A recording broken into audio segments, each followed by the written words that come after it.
অসম চৰকাৰে জল জীৱন মিছনৰ জৰিয়তে প্ৰতিখন গাঁৱত খোৱা পানীৰ ব্যৱস্থা কৰা হৈছে। যদি কেনেবাকৈ যদি গাঁৱত যদি দুদিন যদি পানী দিয়া যদি বন্ধ কৰে, তেতিয়া প্ৰত্যেক ঘৰতে সকলোৱে কোৱা শুনিছোঁ পানী জেজেমৰ পানী কেতিয়া আহিব, বহুত অসুবিধা হৈছে। সঁচাকৈয়ে অসম চৰকাৰে যি পদক্ষেপ লৈছে বহুত ভাল পদক্ষেপ লৈছে। ইয়াৰ জৰিয়তে বহুত গাঁৱৰ মানুহৰ উপকৃত হৈছে। খোৱা পানীৰ জৰিয়তে এতিয়া ইমান আগত হাহাকাৰ আছিলে, এতিয়া যদি কেনেবাকৈ এদিনো যদি জেজেমৰ পানী যদি নাহে, একদম মানুহৰ কন্দা কটাই আৰম্ভ হৈ যায়। কাৰণ এতিয়া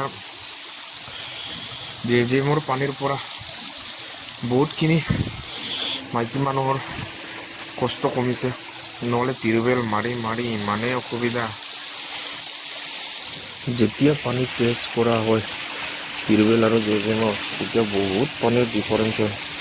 টিউবৱেলৰ পানীৰ আপোনাৰ খোৱাৰ যিটো উপযোগী আৰু জেজেমৰ পানীৰ উপযোগীটো বহুত ডিফাৰেঞ্চ হয়। জেজেমত 150 ফুটৰ ওপৰতে বৰিং কৰা থাকে আৰু লোকেল টিউবৱেলবিলাকতো কিমান 80 ফুট 40 ফুট 50 ফুট তেনেকৈ থাকে।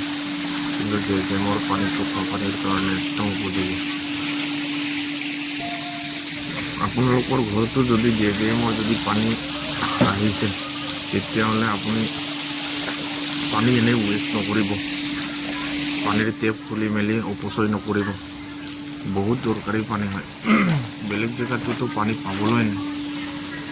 আমাৰ ইয়াত আকৌ কেতিয়াবা কেতিয়াবা দেখোঁ এনেই পানীৰ অপচয় হয়, টেপ খুলি থৈ দিয়ে, ধাৰ ধাৰ গৈ থাকে। কিন্তু খুলি ৰাখিব নালাগে আৰু খুলি ৰাখিলে এনেই পানী ৱেষ্ট হয়।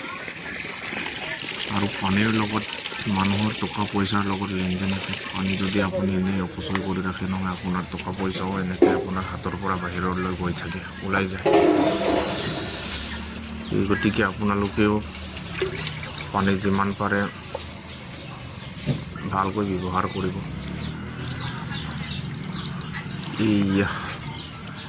ইয়াত পাইপটো ৰাজহুৱা জেগাত লগোৱা আছিলে।